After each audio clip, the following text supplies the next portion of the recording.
I was a big time fan of the Raptors at, well, not technically the trade deadline, but right before the trade deadline by sending off Pascal Siakam and OG Anunoby. I thought Masai Ujiri and the front office did a fantastic job.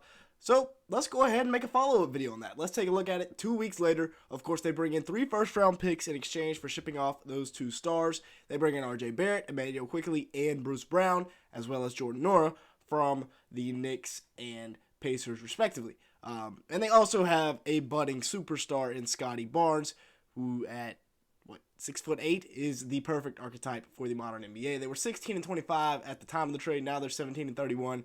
So it's obviously not a win now trade. It's not making immediate dividends, but nobody thought it would. Their big three is now all under 25 years old. They've kind of reset the clock a little bit. And hey, Scotty Barnes is really good.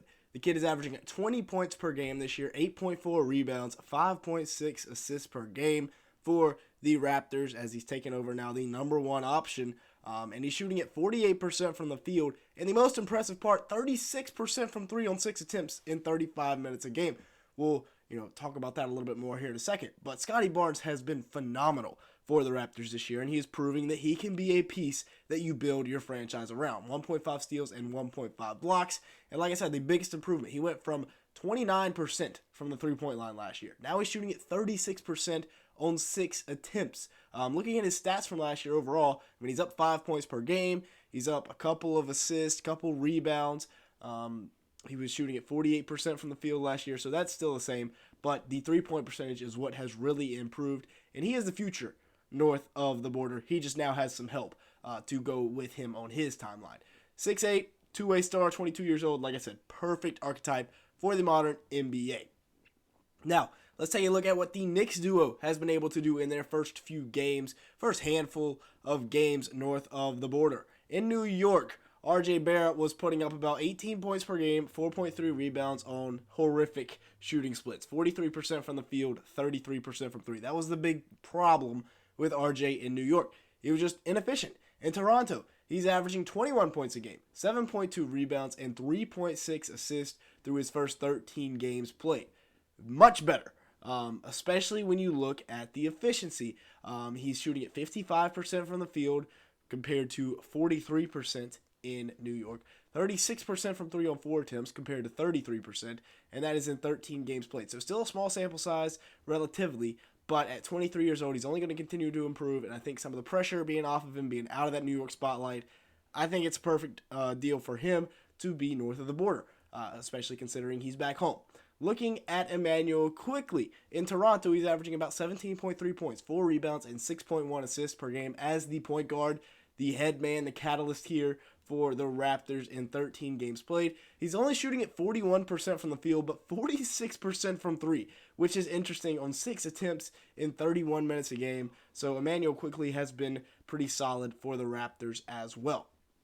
Now, as a Knick, he was averaging about 15 points per game, 2.5 rebounds, and 2.5 assists on 45% shooting from the field, 40% from 3. So I expect the efficiency to kind of level back out where his field goal percentage is above his 3-point percentage. Per 36 in New York, he was putting up 22.5 points a game, 4 rebounds, 4 assists, and a steal, which was very similar to Jalen Brunson's numbers in New York, where Brunson put up about 26.4 points per game, 6.4 assists, 4 rebounds, on 47% shooting from the field, and 43% from 3. Those aren't the per 36 numbers, but he played in 36 minutes a game, so basically the same thing. If you are enjoying today's video at any point, make sure to like button, leave me a comment down below, and hit that subscribe button. It'll really help us out in the YouTube algorithm. As you can see here, a large majority of the people that watch these videos are not subscribed to the channel. So yeah, with that being said, quick promo. Now let's get back to the video. Looking at the draft capital they acquired in this trade. They had 0 2024 first-round picks pre-trade. Now it's looking like they're going to get their pick back, and they're going to get this Pacers 2024 first-round pick, the worst of Houston or Utah's 2024 first-round pick. They're going to get the Pacers 2026 first-round pick, and they get their own first-round pick as long as they're top 6. So they're not trying to win basketball games right now. They're trying to get another top 6 pick to help accelerate this rebuild. They also bring in guys like Bruce Brown, Nora, and Kira Lewis Jr. So like I said, massive haul for Masai Ujiri and the Toronto Raptors front office. Now they also have a lot of cap space to help build around this big three. As you can see, Scottie Barnes still on his rookie deal. RJ Barrett has already signed on long-term, But between Scottie and Immanuel Quickley, their two best players, short-term contracts. So they're going to have to re-sign them. But Boucher and Dennis Schroeder are combined to make $23 million, so you could go ahead and move them. Bruce Brown is a $22 million player option. So a lot of liquid assets when it comes to the cap space front. And you could even look to flip Bruce Brown as well. 10.6 points per game, 6 rebounds, and 2 assists in his 7 games so far in Toronto. Nothing spectacular, but he's just a great role player. He can really fit into any system in the NBA and be a winning player. 46% from the field, 38% from 3, 1 steal. Really solid numbers from the man Bruce Brown. And like I said, I wouldn't be shocked to see him dealt again. But if the Raptors want to keep him, I wouldn't be shocked either. Now, can they develop long term? You got Jordan Orr, Kira Lewis Jr., a couple of guys here that they bring in. They can, they're willing to take a shot on. They got some, time to put into them because they're not trying to win games. Last year, Kira Lewis was very efficient from the field, but he only played 10 games. His rookie year, he put up 6.4 points, 2.3 rebounds, 1.3 assists in limited minutes. About 18 minutes a game per 36. He was averaging 13 and 4.5. So not bad numbers whatsoever. And then Jordan Noah last year in Indy was putting up solid numbers where he put up 13 a game, 4.7 rebounds, and 2.1 assists. He was a big-time part of that rotation. And then Bruce Brown comes in. They get a lot of wings, and his PT goes down. He shot at 48% from the field, 42% from 3 on 4.5 3-point attempts over 25 minutes of PT. I think the Raptors can make something out of him.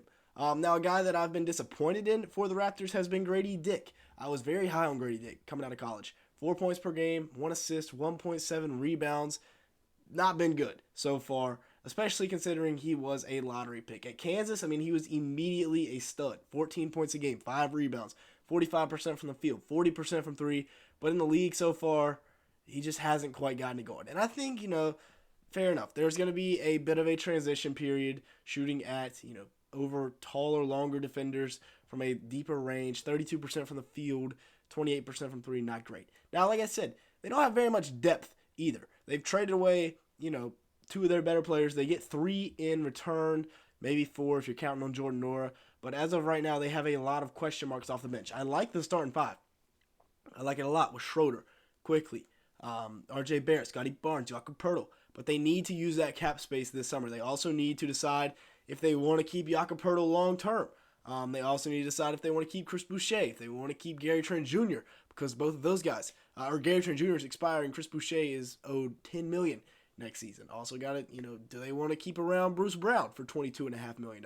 A lot of decisions to be made. So yeah, if you did enjoy today's video at any point, make sure to hit the like button and hit that subscribe button, as well as leaving me a comment down below. We're trying to hit about 100 likes on today's video. And with all that being said, thanks so much for watching today's video.